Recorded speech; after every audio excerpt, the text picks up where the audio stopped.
When Eleanor became a widow at 26, she didn't collapse. She didn't scream at the world. She simply looked at her baby boy, Lucas, sleeping in a crib by the window and whispered, "I'll make sure you never feel alone." Raising Lucas wasn't heroic. It was ordinary and exhausting. Eleanor worked mornings at a school cafeteria and afternoons sewing curtains for neighbors, just to make ends meet.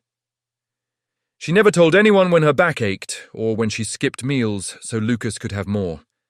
To her, this was just what a mother does.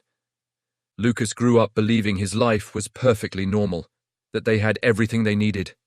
And perhaps that was Eleanor's greatest sacrifice, making her hardship invisible so her son's world could be full.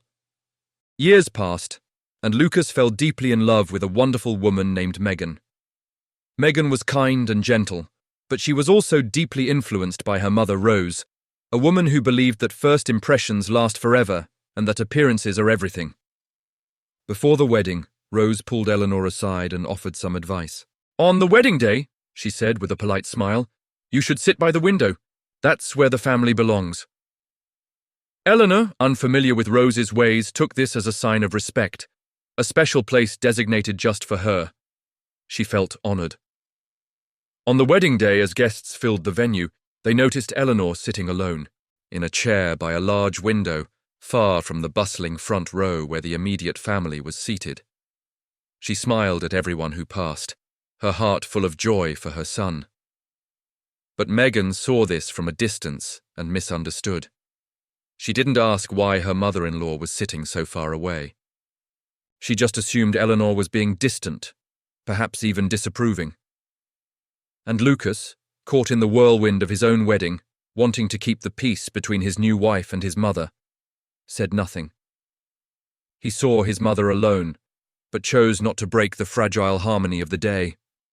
That one moment of silence, that single unspoken question, quietly rearranged everything for the years to come. After the wedding, Eleanor began to notice a shift. The invitations to family dinners stopped coming. Holidays became too busy for a visit. When she called, Lucas would promise to see her another time. It was a slow, quiet fade. When Lucas and Megan's children were born, Eleanor was overjoyed. She bought beautiful gifts, wrapped them with care, and waited for the call to come meet her grandchildren. The call never came. So she placed the gifts, still wrapped, on the empty chair by her window. They weren't reminders of her pain, but proof that her love was still there, patiently waiting. Through all of this, Eleanor never once complained. She held on to the belief that true love doesn't demand explanations or beg for attention. It simply endures. Years later, Eleanor fell ill. The news sent a jolt of panic through Lucas, and he rushed to the hospital, carrying a heavy guilt he couldn't quite name. Megan came too, her heart aching with a confusion she had carried for years. As they sat beside Eleanor's bed, the air was thick with unspoken words. Finally, Eleanor turned her gaze to Megan, her voice gentle and frail. "Did I ever do something to hurt you?" she asked softly. Megan hesitated, the question unlocking years of silent resentment. Then she answered with a raw honesty. "I thought you didn't want to be part of our family," she confessed, her voice trembling. "At the wedding. And ever since. You always kept your distance."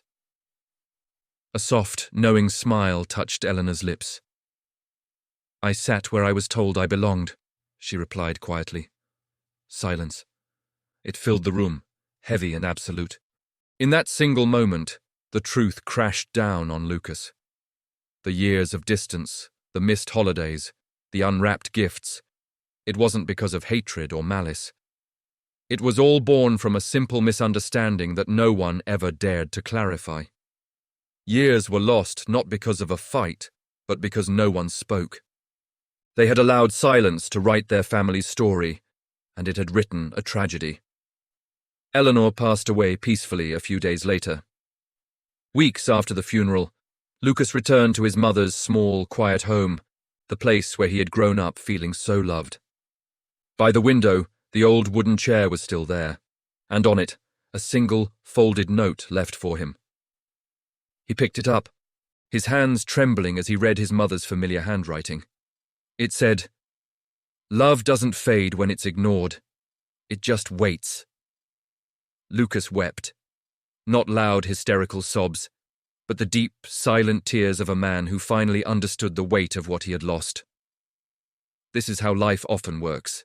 The biggest tragedies don't always end with loud arguments and slammed doors. More often, they end with quiet misunderstandings, with words left unsaid, with questions never asked. Mothers, like Eleanor, don't ask for much. They don't ask for grand gestures or expensive gifts.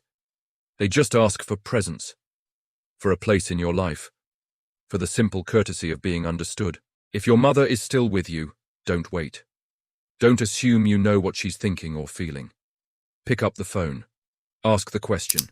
Bridge the silence. Because regret is a patient visitor. It arrives exactly when love no longer can. A mother is not replaceable. And silence is never, ever harmless. Ever. Please, don't let a misunderstanding become your biggest regret. Talk to her. Thank you for listening.